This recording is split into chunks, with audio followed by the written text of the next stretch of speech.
Hello, ladies and gentlemen. Welcome back to Beyond the 90. We have one of the very special guests we've got, the first ever man to ever join us live on of the opposition fan. It's Ali, ladies and gentlemen. If you've been watching the fan, you'll know who he is. Ali, first of all, mate, how are you doing? Yeah, very good. Lots changed since we last spoke. New manager, pretty much half a new team, but my gnome's still here. So a sense of familiarity in our conversation today. Same background, same hat, and a nice t-shirt we'll probably get onto in a bit as well. Well, yeah, no, I mean, the purple wallpaper's gone on when I do my own stuff via Zoom, but, it's nice to bring it back sometimes. The wallpaper, since we last recorded, I think every time you've been on, I think we've had that wallpaper as well. Yeah, so let's keep it homely. Yeah. So, yeah, just as you were mentioning, obviously, we'll get onto the team in a second, but Vieira, how do you think he started so far? And what were your expectations when you got him, and how's he kind of performed so far?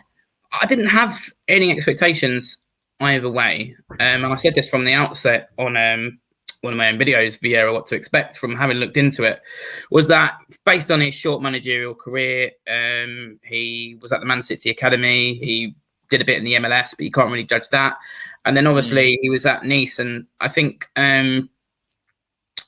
there was positives from that, and ultimately negatives in his last season. But it was a very tumultuous time when you look into it. The sporting director and sort of chairman he signed for left and then came back, and then really okay. And he did qualify them for the Europa League, and then he left them. When he left, it hadn't really worked out. They were 9th, so he left them 9th. So he didn't do a Thierry Henry and completely dive at Monaco. So I was very much like, I didn't see how people could either be ultimately really negative or positive about it. I was just like, well, let's see how this goes. I mean, some media outlets really overreacted, like 442 predicted us to finish 20th, which is just outrageous. Yeah. I've been tweeting them quite regularly, and I will tweet them throughout the season. How anyone could predict us to finish 20th when you've still got Zaha in the squad, he pretty much guarantees you 17th, to be honest. So yeah, limited expectations, but I have to say, I could not be happier, and neither could Palace fans. We would have absolutely taken what the start we've had. We had a difficult start, starting away at Chelsea. We've also played Liverpool away. And okay, we're sitting about 15th on 6 points, and it should be higher. And there's obviously a tinge of disappointment from the other night when we conceded a last-minute goal against our rivals, Brighton, who are still celebrating a draw like they won the World Cup final, which is pretty tragic. But, I think ultimately, we would have all taken this, but not just sort of, the results, but more the style and how quickly that's coming in with success. I mean, the other night we really should have won. It was 2 points dropped. We absolutely dominated that game. We beat Tottenham 3-0 with 62% possession, which is unheard of with Roy Hodgson when we had sort of below 40% possession. And I don't want to speak sort of ill of Roy, full respect to him, but it's hard not to allude back to it. So that you knew how tired I was of that sort of style, and the transition has just gone so well, and the new players, the signings, have just embedded so quickly and so effectively that I'm going into this game against you the first time we've had these pods thinking actually we can get something out of this. You know what? It's so strange that you say that, because I remember, speaking to you under Roy Hodgson, and it's similar to, I think we spoke, it's almost a cliche now. We've compared him to Claude Puel, and the difference between a manager that kind of needs to keep us rock steady and then the manager pushed on to the next level. And also, you've spent, again, as you were saying, a lot of the signings. One person in particular, Edouard, linked to us over the summer. I think it was about a wages issue that his agent was trying to charge too much money. We ended up going for Daka instead. But I mean, we know as Leicester fans, we've done whole dives again. Our mutual friend of ours, Doug, as well, has come on the channel and talked all about that. I know he's not played too many minutes. However, how's he looked for you? Well, obviously in his debut, he got within 28 minutes, he got 2 goals when he came on against Tottenham. I was there behind that goal. That was just fantastic. He looks like a natural goal scorer. But what was more interesting about that for me as well was when he came on, like Zaha's eyes lit up, and then Zaha ran down the wing and put this ball in. It was like he sort of believed finally there's someone in there who's going to make something out of nothing, and I can play alongside here. It was a bit quieter the other night. Didn't get as much joy, but I know from speaking to Doug as well from the Dugout channel that he's someone he thinks can have a real impact on the Premier League. And I think the key thing is his movement. is much better than Benteke's, and he can get in behind more, and I think that makes us more of a threat. And I do think he's going to score goals. Yeah. But So in general, our signings have been really good. Yeah, because we're going to go on some of them obviously in a bit, but I know there's something that you mentioned as well. I think remember last time you were saying about this squad. You were saying the under 18, the under 16s, under 18s, not the under 23s, but were sensational. Have a lot of them come into the squad as well? Yeah, I mean, so Raksaki is on the bench. I think he's just going to be on the bench and sort of transitioning. They haven't all really come through as much as you think. I think they're more now being promoted into sort of the under 23s. It wouldn't surprise me to see some of them get some loans in January to get a bit more experience, because I think Raksaki, is a frustrating one, because I mean, we're playing Jordan Ayew on the right-hand side, who's just missed an absolute sitter against Brighton. I don't want to go too harsh on him, but I've been calling him out for weeks as someone who needs to be dropped. But I think it will be Elise, who we signed from Reading, coming in. So I think Raksaki is someone who is sort of being put on the bench for experience. It might be another year or two until you see him and Omalabu, and other players coming through, but we're still really excited about them. And that's one of the reasons Vieira came in. I think his experience of the academy at Man City, and you will see those players, you will be hearing those names soon. But I think this season might just be a year too early for them really to be heard.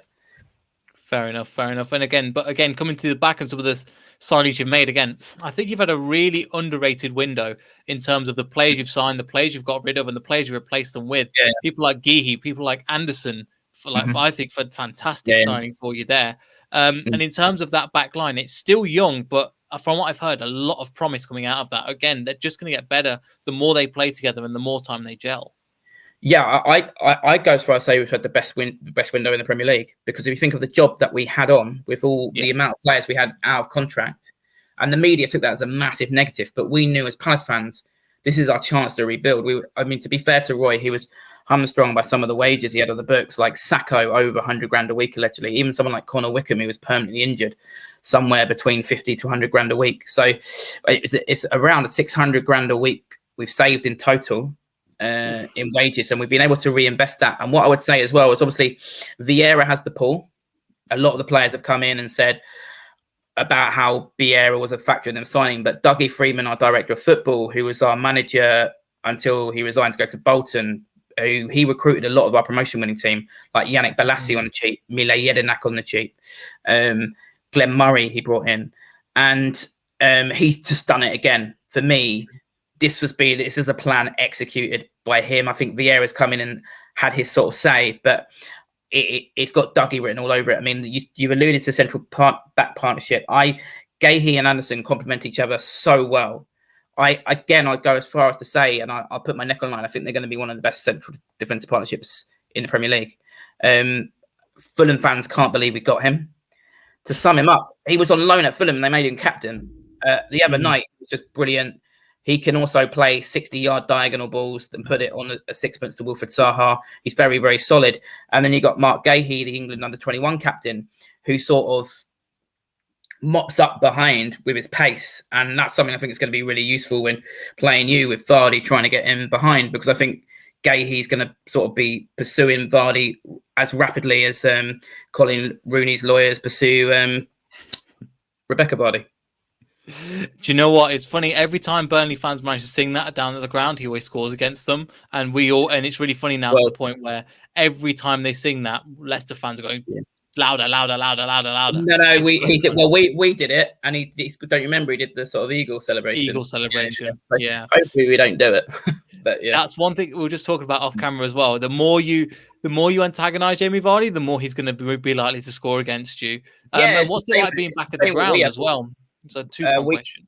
Yeah, we have it with Wilfred Zaha. I mean, we get the same. Fans rile him up, and then he goes up the other end and does something. So, I get what you're saying. To be honest, I hope we don't rile up Vardy. I'm just having a little bit of a joke there. But yeah, being back in the ground's incredible, mate. Like, it's so weird. Like, the other night was obviously tinged with disappointment when we let the goal in the last minute. But then the previous year, we beat Brighton ourselves. We celebrate wins, Brighton celebrate draws, just to clear that up. But we won like 2-1 and we smashed and grabbed it. We only had 2 shots on target. I don't remember the game. Brighton had 18. we scored in the injury time. And I was just, it was lockdown. I was in the living room watching it on my own. My wife woke up the next day and told me I woke her up with my celebrations. It's great, but I enjoyed the other night more because you're in there with the fans. I've got a bit of footage of the atmosphere in there on my channel. It's incredible to be back in a football stadium. And long may that continue. Yeah, and there'll be a link to Ali's channel down in the description to make sure you go and follow that and see all of his chants and all of his reviews as well. Watching Fanatics and stuff like that. Yeah, there's a few. I've got a couple of just a 30-second clips of the fans and stuff. It's just great because I'm right in the home and enjoying the atmosphere. It's just brilliant to be back in there. To be honest, it's somewhere I had my season ticket when I was growing up, so it's brilliant. That's good to hear. Good to hear. One thing I was going to say as well, obviously you mentioned on just briefly, Wilfried Zaha looks like he's replenished, looks like he's back to the old Zaha as well. Somebody that's been kind of, I would say, overlooked, but at the same time, when he has a good performance, people always. Yeah. It's a weird dichotomy, I think, with Zaha. The media don't exactly know how to handle him. I just think, well, look, there's a load of. I've got a few videos on him. There's just loads of narratives and misconceptions about him. I mean, you've just said, he's back. He got 11 goals last season, which was more than Raheem Sterling. So in a team that averaged less than 40% possession, for me, he's never gone away. And, that's interesting. I remember Sam Allardyce once, who was manager with us briefly after the England debacle, was asked on Goals on Sunday, why doesn't Zaha do it enough? That old tired journalist question. He just looked at them and went, he does. Like, he does do it. Yeah, he's on form, I think the narrative at the moment is he gets angry and all of that, but Vieira's come out and says he loves that about him. He just doesn't like losing. I think, I can't remember, was it Dean Ashton who came out and said, I don't know how Zaha can play well so angry. And then the couple of days later was the Tottenham game where he had that Tangana incident and he was absolutely raging. And then he goes and gets a goal and gets Tangana sent off and an assist. So that's just how Will Fizz, he plays on the cuff, he plays on the edge. And if you take that out of him, you can lose the player. So yeah, he looks, to be honest though, like he's loving it under Vieira. And it's that's actually, well, not against allegedly, us. Obviously he's grown up as a Palace player through our academy and he loves the club and he's always said that, but allegedly when he was younger, he supported Arsenal. So that always was a worry when Arsenal were pursuing him but couldn't afford him and went for the cheaper option and Pepe instead. But now it's kind of playing in our hands because I think he's loving playing. If you supported Arsenal when you were younger, you'd love playing for Vieira, wouldn't you? And I think obviously now he's got so much better players around him. I know we're going to come on to them in a moment, but like Conor Gallagher is now connecting the defence and the attack. I mentioned Edouard. You've got Michael Elise, who was pretty much renowned as the best young championship player last season, who should be in the team really, and will probably, I think, come in on Sunday now. And the most exciting part for Palace fans is we've still got Eze to come back into this. Just about to mention, obviously, Elise is another player as well. But then Eze, how long is he retired? But again, we know from having people like James Justin out at the moment, we've got players like Ricardo Pereira had that massive injury as well. It will take, I would say, about until March, April time for him to kind of get back his steps and get to where he is as well. How far is he away? He's on the training pitch running. Apparently his recovery is going very well, but that does worry me a bit because you don't want to rush an injury like that. I think we might ease him back in. Maybe I think you'll see him come back in January properly because you've got some players going away on African nations like Zaha. So I think they'll phase him in and you'll see him properly back in January personally. But a lot of Palace fans are getting excited. Like every time they put a picture of him on the training ground because he's out there running. Palace fans are buzzing for that because, ultimately to see Eze, Edouard, Zaha and Elise on the same pitch, going from the stagnant dour football we had under Roy to that, I don't know how we're going to cope with it, to be honest. It's obviously, it's a lot. And obviously some of the players you've got in as well. Another player that I think has kind of gone under the radar, but Cheick Kouyaté has been bossing it for you guys as well in the midfield and at centre back as well. I think he's been doing really well. He's a bit of he gets sort of mixed reactions. He was dropped the other night and Luka Milivojevic came in. I think the problem for him is I don't think he's not going to get in at centre back now because Anderson and Gahey, and I don't think he is quite a centre back.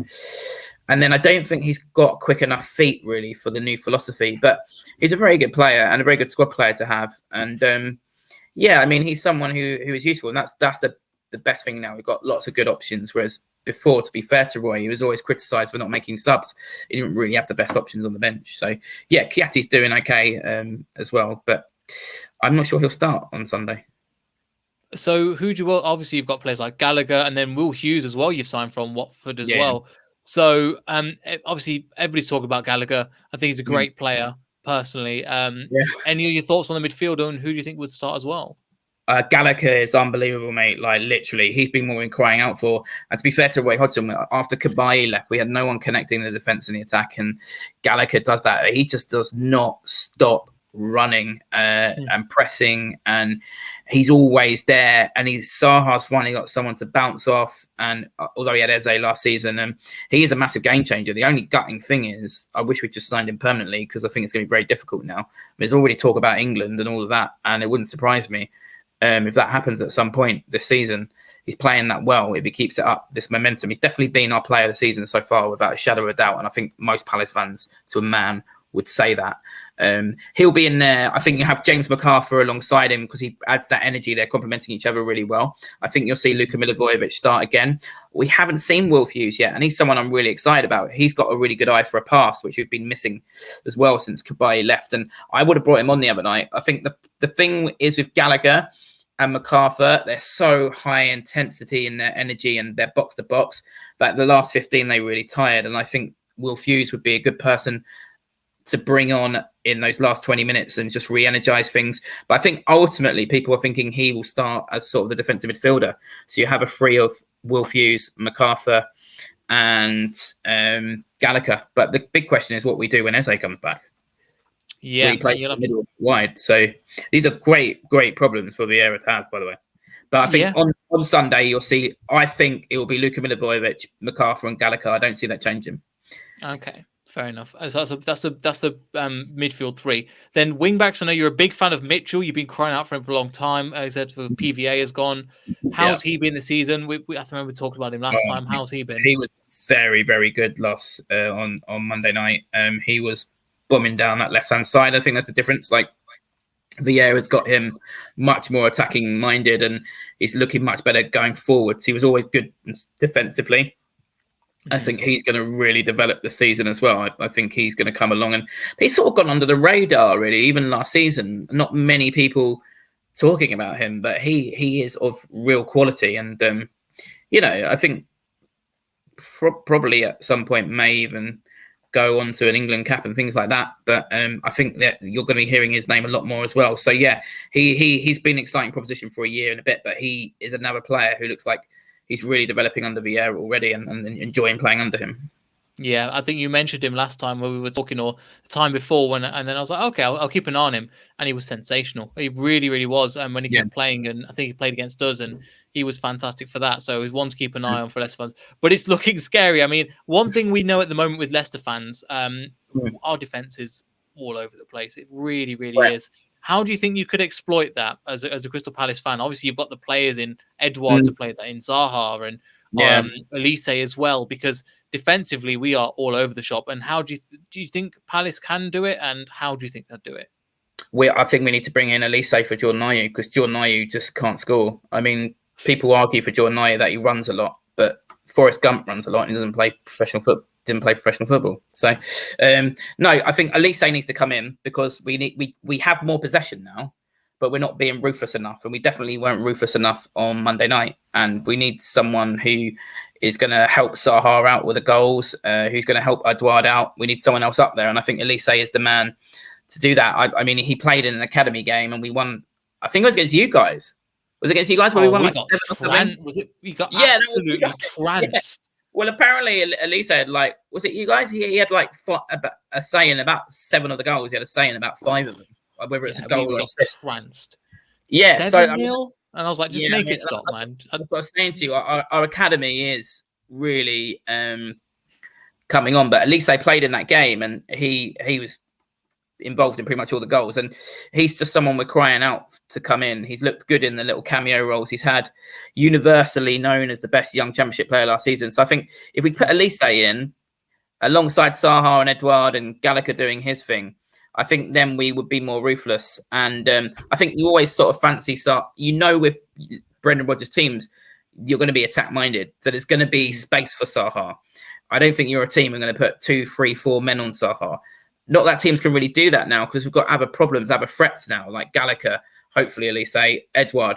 So I think that's where it will come in. I think if Elise plays, I think then we will be even more dangerous, because Jordan Ayew, there's a stat, he's in about 40 games, he's barely scored.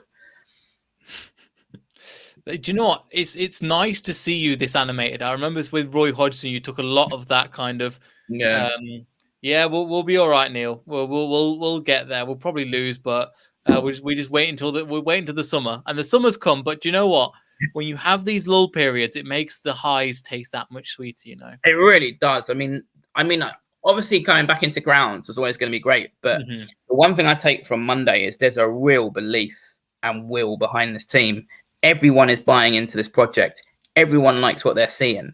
Everyone likes the way Vieira's got the team playing. The players have absolutely bought into Vieira.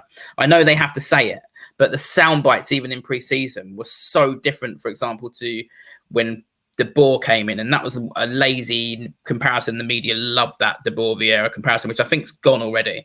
But there's a real buzz.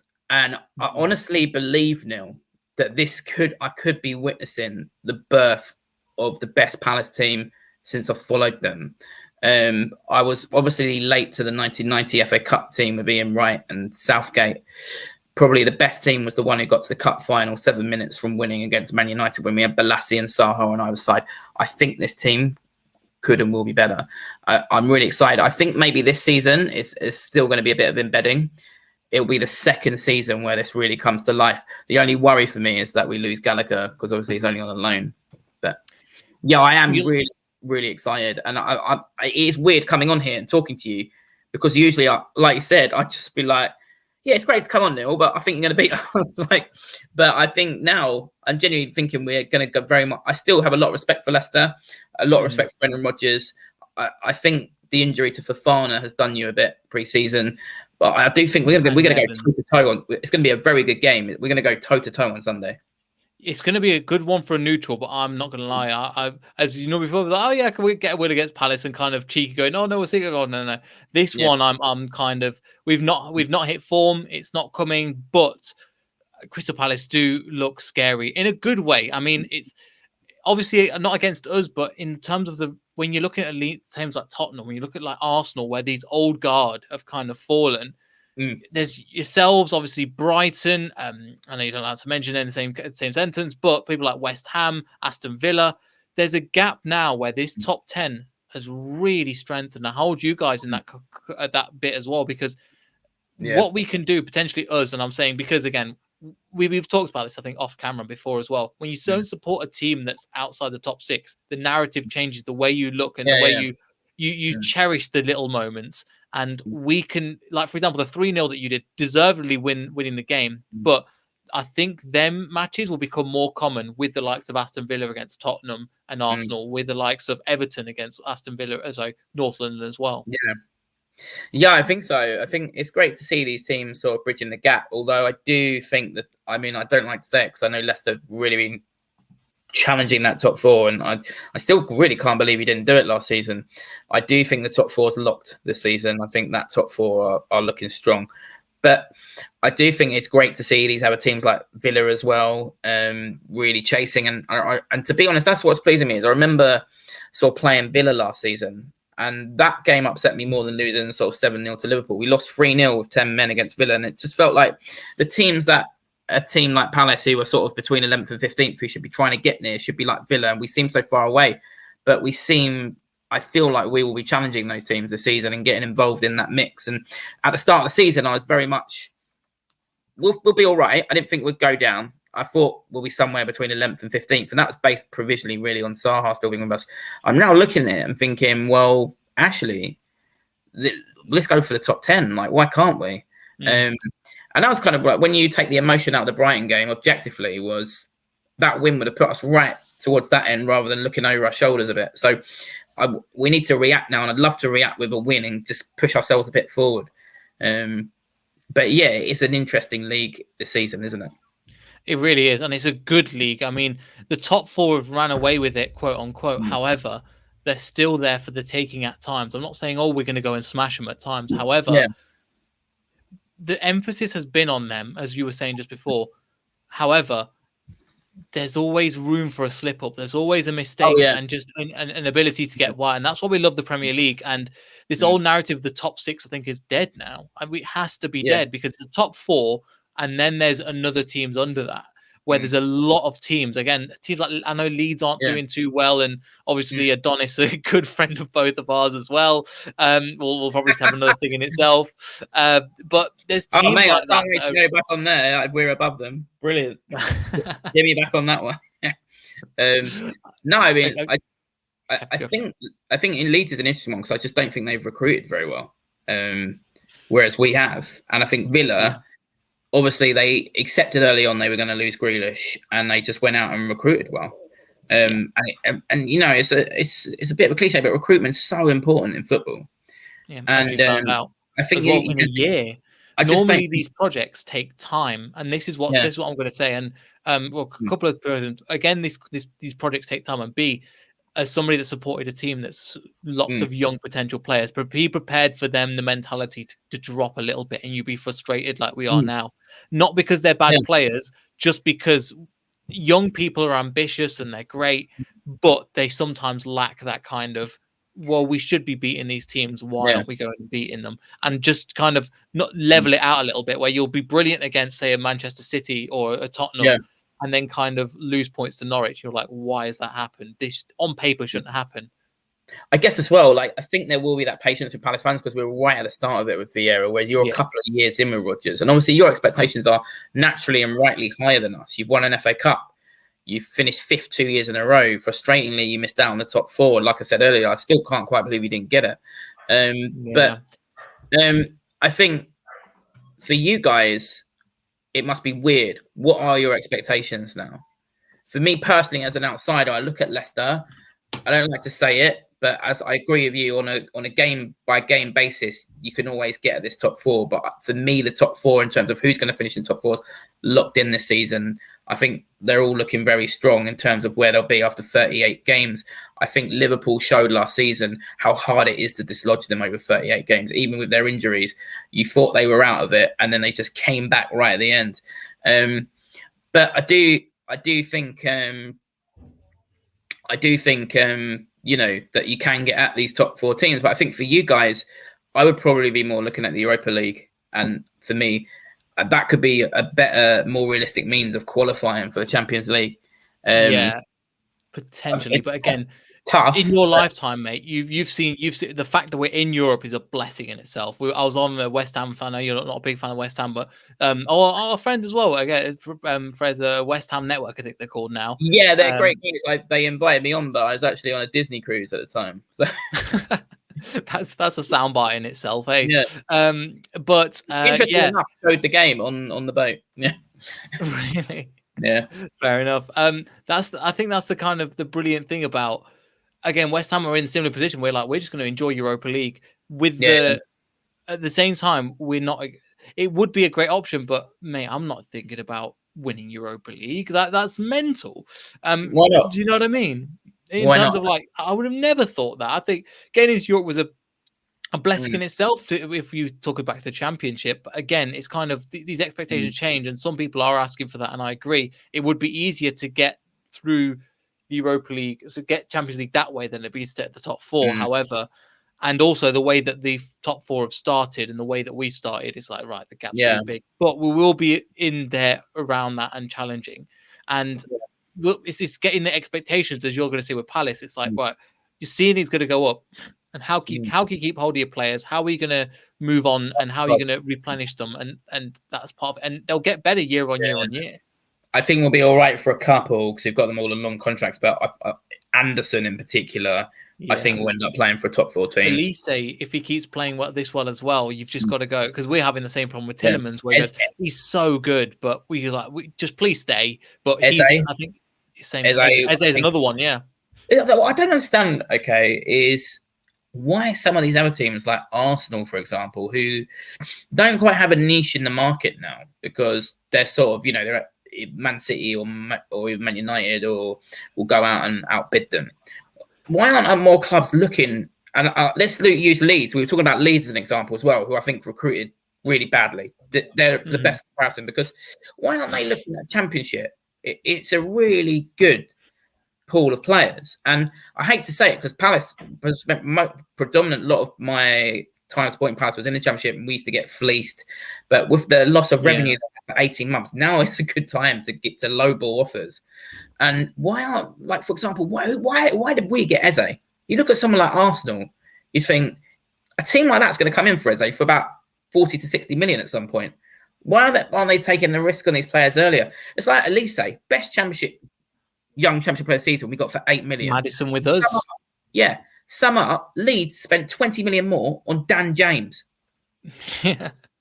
Do you know what it is? I think part of it is the expectation, because Arsenal, where they were, for example, we've got it in James Justin. We went when bought him from League One for £6 million. I think Luton got promoted to the Championship that season, and he was the best player in League One, and he was phenomenal for us. And I agree with you for the exact same reason. However, an Arsenal fan is going to go, who the hell are you going buying from the Championship? Why aren't you spending 60 mil to get a new player in and build and take him to the new level, get a Thomas Partey and get a Pepe in? And it's just the philosophy, and because there's an expectation that needs to be met. And that with our clubs, we can go, okay, we'll take a James Justin on, we'll take a James Madison on, we will take another player on, and we'll go, okay, we'll build you up and create you into this great player, potentially then sell you on. But we know, as you know from Zaha, we know from Danny Drinkwater, a brilliant example, goes for a big move to a top club and it just comes straight back down. Yeah. I mean, I think, Arsenal are a good example. I mean, they end up spending like 50 million on a Ben White, you know, or however much they spent on Ramsdale. Why aren't these teams getting them earlier now? Like, are they scared of what the fans are going to say? Expectation. I think that's what it is. It's really, I actually think White and Ramsdale are going to be good signings for them, but not 30 million and 50 million. It's terrible. Like, get them earlier, you know what I mean, and get them. But I do think the Championship's an underused resource by many teams. Yeah, there's probably an air of snobbery about it, but there's some very good players to be tapped. But that's what you get with a top six club. It is snobbery.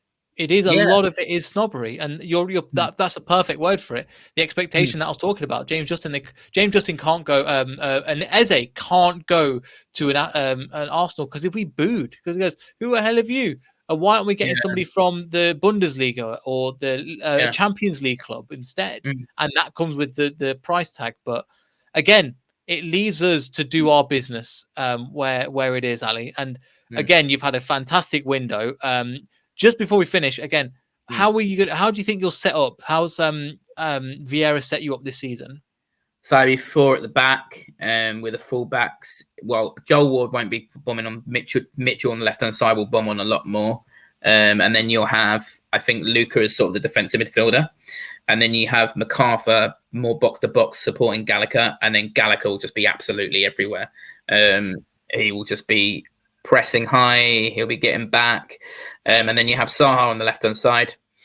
I think you'll have Edouard up front. On the right hand side, I pray it is Elise. From what Vieira's saying, he did mention Ayew's confidence in front of goal.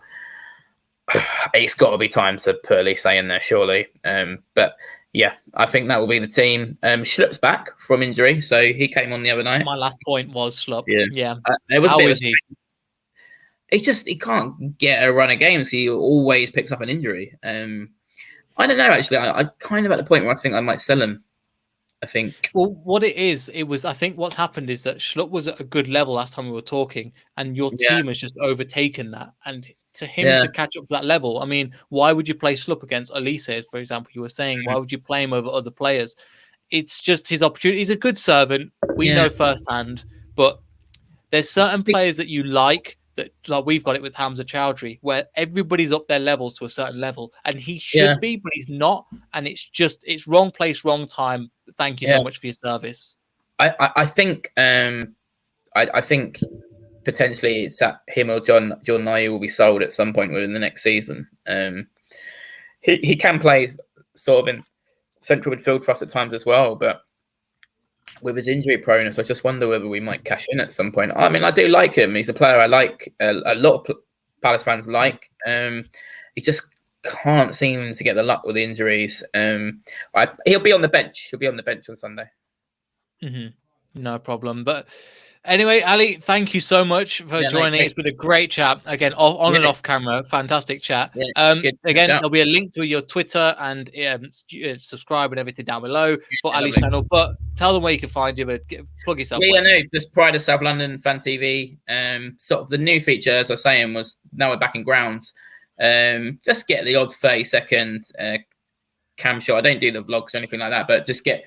I know lots of people love watching the Fanatics and stuff like that. I'm right next to them in the heart of the Homestyle and sample that Palace atmosphere. And then there's always, I'll probably do a review of our game on Sunday. So yeah, come and subscribe to Pride of South London Fan TV on YouTube. And all the best for the season apart from Sunday.